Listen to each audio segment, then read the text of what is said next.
Hello dear students, class 9 students. Last time हमने Newton's के law के बारे में स्टडी किया। न्यूटन का first law, second law, third law, उसके रिगार्डिंग न्यूमेरिकल किए। आज हम उसके एप्लीकेशन या एग्जांपल्स कर रहे हैं, किस टाइप से जो न्यूटन्स का थर्ड लॉ है वो किस टाइप से यूज होता है। नंबर 1 है फ्लाइट ऑफ ए रॉकेट। तो रॉकेट की जो फ्लाइट होती है किस टाइप से होती है, जो गैसेज होते हैं हमारे पास, हॉट गैसेज, वो एस्केप आउट होती है फ्रॉम द बॉटम। अगर नोजल की बात की जाए एट द बॉटम, तो हॉट गैसेज वहां से एस्केप होती हैं, तो ऊपर की तरफ एक थ्रस्ट लगता है, इसको फोर्स बोलते हैं। तो उसकी वजह से हमारे पास क्या होता है, एक्स रिएक्शन की वजह से जो रॉकेट है अपवर्ड डायरेक्शन में जाता है।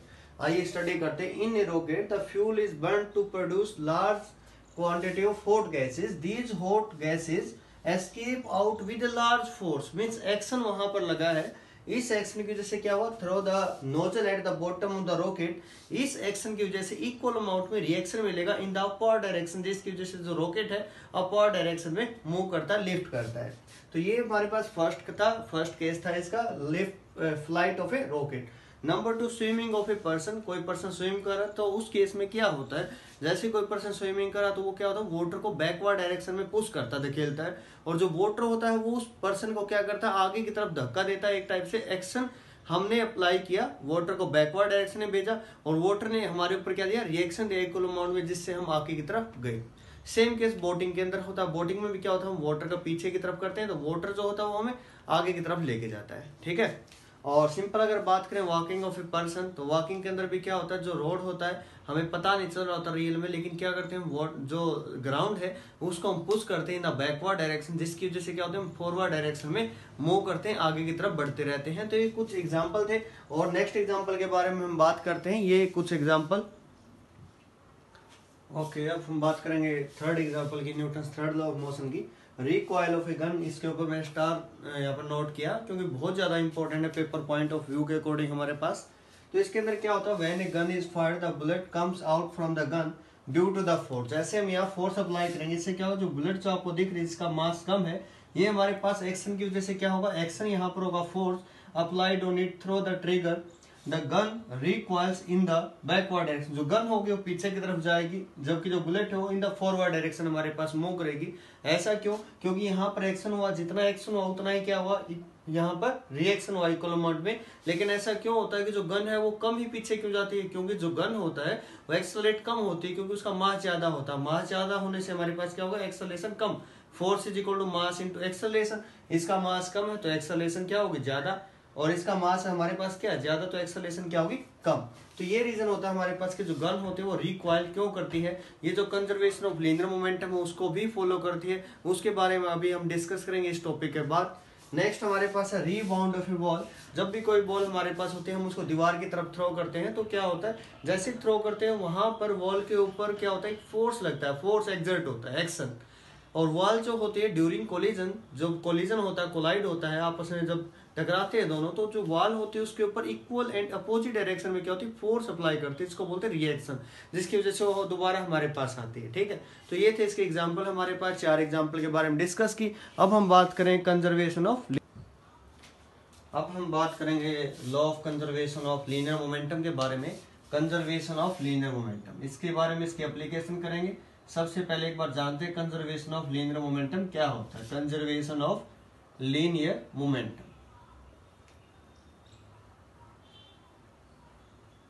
if a number of objects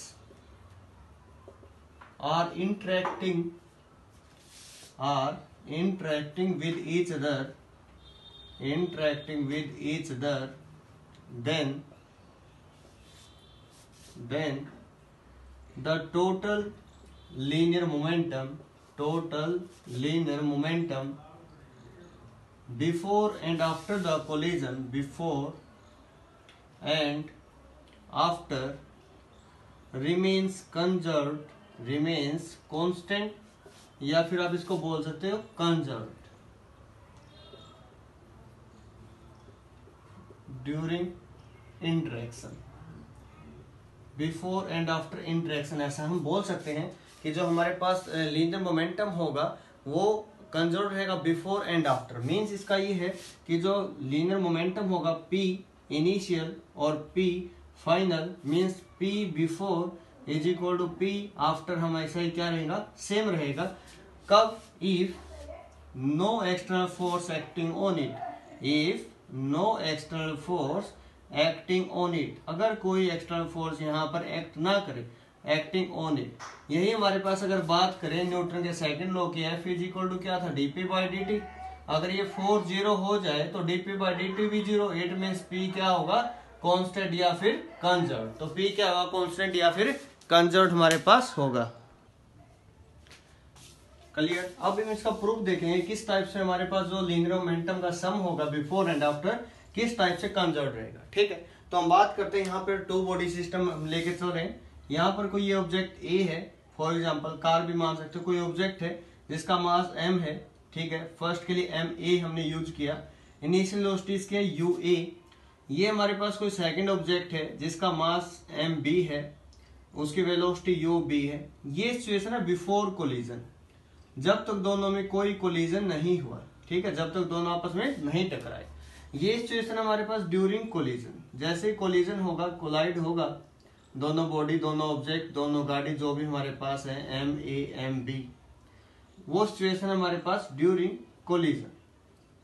during collision ये सिचुएशन जैसे ही कोलिजन होगा तो जो फर्स्ट ऑब्जेक्ट है उसकी वेलोसिटी डिफरेंट होगी और जो सेकंड ऑब्जेक्ट है उसकी वेलोसिटी भी क्या होगी, डिफरेंट होगी।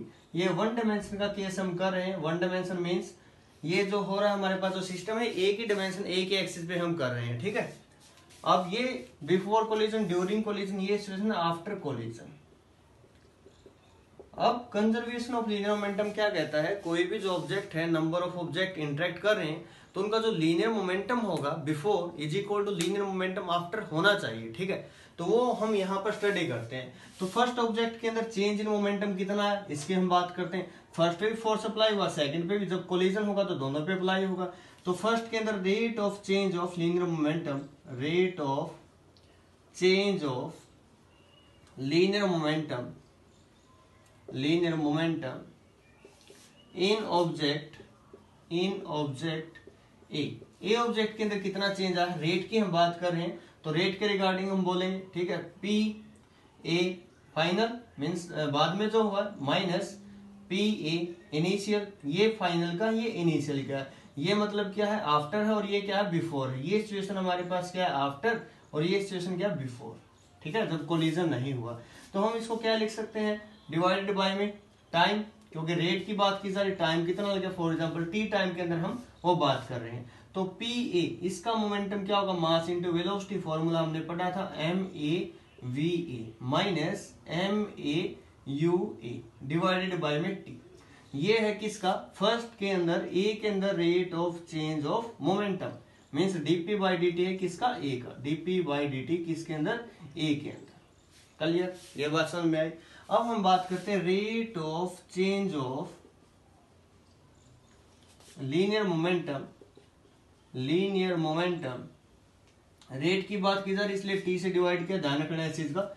इन ऑब्जेक्ट बी, बी ऑब्जेक्ट के अंदर क्या चेंज हुआ, बी के अंदर पहले मोमेंटम क्या था, इन दोनों का प्रोडक्ट, बाद में मोमेंटम क्या हुआ, इन दोनों का प्रोडक्ट। ठीक है, तो हमारे पास फाइनल क्या हुआ, M B V B minus M B U B divided by में टाइम टी। क्लियर। अब हुआ क्या, फर्स्ट ने सेकंड के ऊपर फोर्स अप्लाई किया, सेकंड ने फर्स्ट के ऊपर फोर्स अप्लाई हुआ, यहाँ पर ये सिचुएशन है। ठीक है, और हमने क्या पढ़ा था अभी, ये जो न्यूटन का जो थर्ड लॉ है, F12 is equal to minus F21, ये स्टेटमेंट है, मीन्स फोर्सेज इक्वल तो होंगे मैग्नीट्यूड में लेकिन डायरेक्शन क्या होगी, अपोजिट होगी। सेम केस यहाँ पर अप्लाई हुआ, मीन्स dp बाई में dt, ए जो है हमारे पास ये फोर्स है किसके ऊपर, फर्स्ट के ऊपर किसने अप्लाई किया, सेकंड ने, तो ये जो है फोर्स है क्या, ए के ऊपर अप्लाई हुआ, किसने अप्लाई किया, बी ने। ठीक है, सिमिलर जो dp बाई dt है बी के ऊपर, ये क्या है, फोर्स जो बी के ऊपर अप्लाई हुआ, किसने अप्लाई किया, ए ने। इनको समझने के लिए ध्यान से समझना, इसका मतलब फर्स्ट के ऊपर, ए के ऊपर फोर्स अप्लाई किया किसने, टू ने, टू के ऊपर अप्लाई हुआ किसने किया, फर्स्ट ने। ठीक है, अब यहाँ पर इन दोनों के इसके अकॉर्डिंग हम करते हैं F A B vector sign minus F B A, Newton का जो थर्ड लॉ है उसके बारे में हम बात करते हैं। ठीक है, जैसे हम इन दोनों की इक्वल एंड अपोजिट रखेंगे, ठीक है, dp बाई dt की वैल्यू यहाँ रखेंगे, minus is equal to minus लिखेंगे इसको, क्योंकि फोर्स का जो फॉर्मूला है उसकी फॉर्म में हम इसको लिखेंगे। यहाँ पर जो फॉर्मूला हमारे पास आया ऊपर अभी MAVA minus MAUA divided by में T is equal to, negative sign हमें यूज करना, ध्यान रखना इस चीज का, is equal to MBVB minus MBUB divided by में T। ठीक है, नेगेटिव साइन है तो नेगेटिव साइन अंदर जाएगा तो इसके साथ नेगेटिव, इसके साथ नेगेटिव नेगेटिव पॉजिटिव, तो कंप्लीट हमने इसको इस फॉर्म में लिख दिया।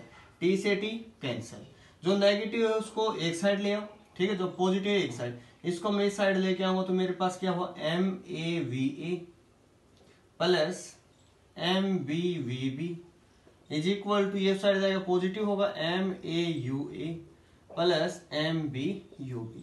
ध्यान से देखो, ये फर्स्ट मोमेंटम था फर्स्ट ऑब्जेक्ट का बिफोर कोलिजन, फर्स्ट ऑब्जेक्ट का मोमेंटम था PA बिफोर कोलिजन, ठीक है।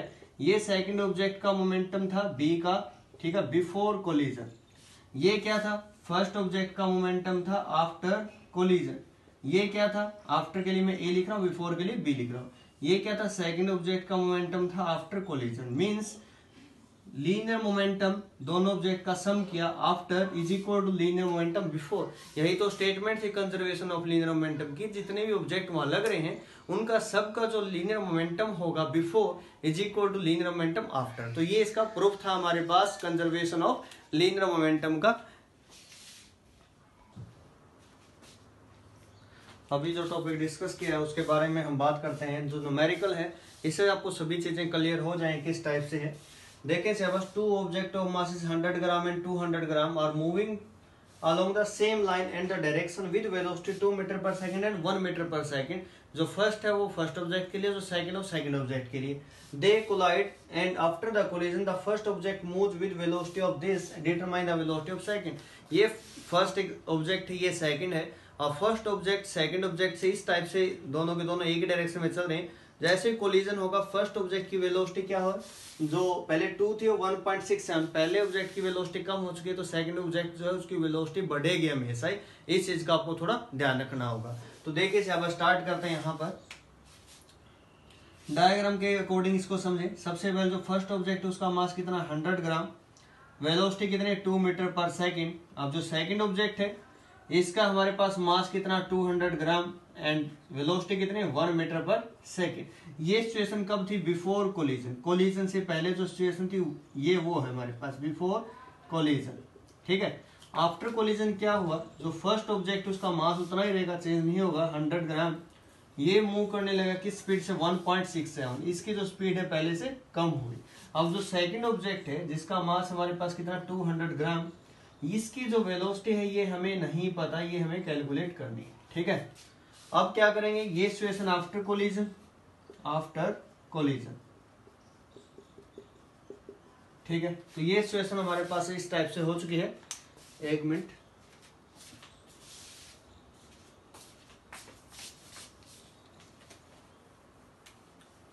अब देखें बस यहां पे जो है, जो कंजर्वेशन ऑफ लीनियर मोमेंटम था, कंजर्वेशन ऑफ लीनियर मोमेंटम, ठीक है, कंजर्वेशन ऑफ लीनियर मोमेंटम है, सिंपल मोमेंटम बोल सकते हैं इसको।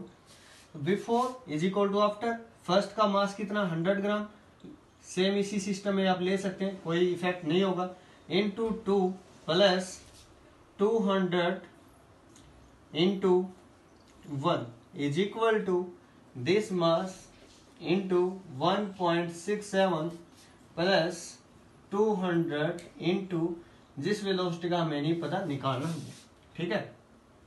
ये कितना हुआ, यहाँ से 200, ये 200, ये इस साइड आएगा माइनस होगा, कितना होगा 1.67 into 100 means 167 is equal to 200 into VB, ठीक है। इसमें से माइनस करेंगे तो हमारे पास क्या बचेगा, इसमें से माइनस किया जाएगा तो यहाँ से देखें 3, ये 9, फिर 3, फिर यहाँ से ये कंप्लीट, ये कितना 200 प्लस दिस, तो कितना होगा 200 प्लस दिस मीन्स 233।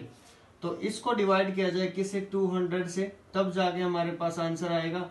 और ये आंसर आप कैलकुलेट भी कर सकते हैं। तो इसका जो आंसर आएगा ये हमारे पास यहाँ पर आंसर मैंने लिख दिया है ये वैल्यू आएगी वेलोसिटी की, जो पहले वेलोसिटी 1 थी, अब उससे बढ़कर कितनी होगी 1.165। तो इस टाइप से न्यूमेरिकल आप सोल्व कर सकते हैं, जो यूनिट होगी उसी के अंदर हमारे पास आंसर रहेगा।